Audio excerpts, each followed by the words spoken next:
Good afternoon, and I want to thank Anurag and his team for having me here today to share a few thoughts. I want to speak briefly about the book, which is Decisive Decade, as you just heard, and then spend time being interrogated by my interlocutor and keep enough time for any questions that any of you may have. So I'll be brief about the book, not too much about it, just want to say 3 or 4 things. First, the title, and that covers a lot of what I want to say. Why Decisive Decade? You know, many people told me that every decade is decisive, every year is decisive, sometimes every day is decisive. Very true. But why do I call this decade, starting 2020, as a decisive one? Number of reasons when I started out. First, and very briefly, after 1991, which is in many ways a watershed from the economy and the business point of view, there was a radical change in the whole economy. Our growth rate picked up. We became a truly shining star. From a country which has always had great potential, we became a country that was actually beginning to deliver. And delivered in many ways, not just in gross economic growth, but very, very importantly in terms of moving people out of poverty. Just 2 figures without getting into data. In the decade from 2004 to 2015, 271 million people were lifted out of what is called multidimensional poverty, which defines not just income, but also health and other parameters. Tremendous achievement. After 2015, the economy, global economy, slowed down a bit, we slowed a little bit, but have continued progress. And at 2019, post a bit of a slowdown, again after some global problems and demonetization, we went through a slightly lower patch.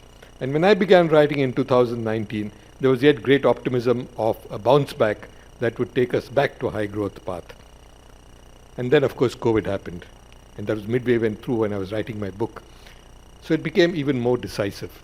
But also the external world changed. If I look at the overall geopolitical scene, Brexit happened. The UK left the European Union. And that was for us both a change because UK was our natural entry point into Europe, but also a huge opportunity because suddenly UK broke free and wanted to tie up with what they saw as potentially its biggest trading partner, which is India. Gave us huge opportunities. Very importantly, the US under President Trump began what became virtually a trade war between them and China. And that was accelerating at the time when I began writing. And very clearly it was moving from just trade to other factors with the geopolitical, with concerns about what was happening in the South China Sea, what was beginning to happen in Taiwan, and the whole concept of the US rethinking where it was geopolitically by looking at the Indo-Pacific, which they had so far neglected. So the world was changing, India was changing, and globally the health scenario was changing. And this, I thought, presented some exceptional opportunities to India. At the same time, there were 2 other C's apart from COVID. One was climate change, which so insidiously was beginning to hit all of us very clearly, as we saw in India. Extreme weather events, very heavy rainfall, high droughts, very high temperatures, everything possible. So clearly that C was becoming more prominent. And the third C just began to rear its head, you might say, in 2021, which is conflict.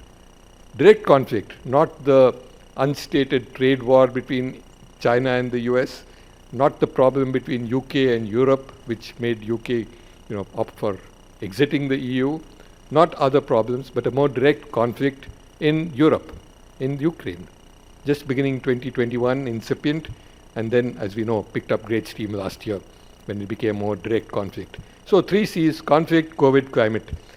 And the opportunities for India, the challenges for India, everything came together. And I therefore thought this is a time when we would have to rejig our geopolitical stance, which we have already begun to do. We would have to move up in terms of economic growth, which we have done, and we have overtaken China in growth rate. They are yet far, far, far ahead of us. Let's not forget that. But in growth rate, we have overtaken them, and the opportunities are huge. And the opportunity for India to play a role in things beyond power politics, which we have again seen, whether it's vaccinations going around the world, whether it's our soft power being displayed in many countries, right from films, and you just heard of the award for RRR and the song there. I think that's symptomatic of where we are. So clearly, it could well be a decisive decade for India when we become a key player in the world. The second part of the title expresses both part of what is in my book and my ending part of optimism. It is titled India 2030, Gazelle or Hippo. Now, why this analogy? I didn't want to take the more commonplace animals, which we all look at when we think of India. The standard analogy is elephant, large, reasonably friendly, but slow moving. And I was looking at what could be worst case and best case scenarios. To me, the worst case scenario would be hippo. The hippo, as we know, is looked on, it's not that slow by the way, but it's looked on as a slow moving animal. It's large and it's somewhat fearsome. I always use the analogy that I'm sure if any of us are confronted with a hippo, you'd probably turn around and walk away, run away, drive away. On the other hand, a gazelle is sleek, it's very friendly, it's agile, and it's fast. And I thought that we have this choice as we go through this decade. We can either be a lumbering, slow, somewhat disliked hippo, and we'll be powerful, we'll be strong, we'll be large, but we're not terribly popular or liked or seen affectionately by others. Or we could be a gazelle, which is agile and fast, moves quickly, and yet is very likable and lovable. And I think that the gazelle analogy fits India better, and my book is about the optimism of how we get there.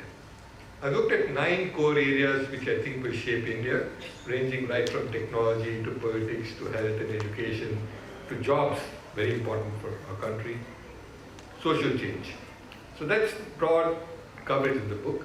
I end in the last chapter by looking just ahead to 2050, when we will celebrate 100 years of the Republic. And as I said again, my book is infused with optimism, though to be realistic, I've painted some dystopian pictures of what could be really bad case, worst case scenarios. But implicitly I've tried to argue that I don't think we'll get there.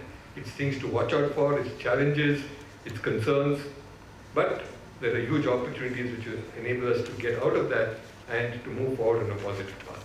So that's about the story in the book itself. I don't want to say more about it, but happy to have a chat and then take forward questions.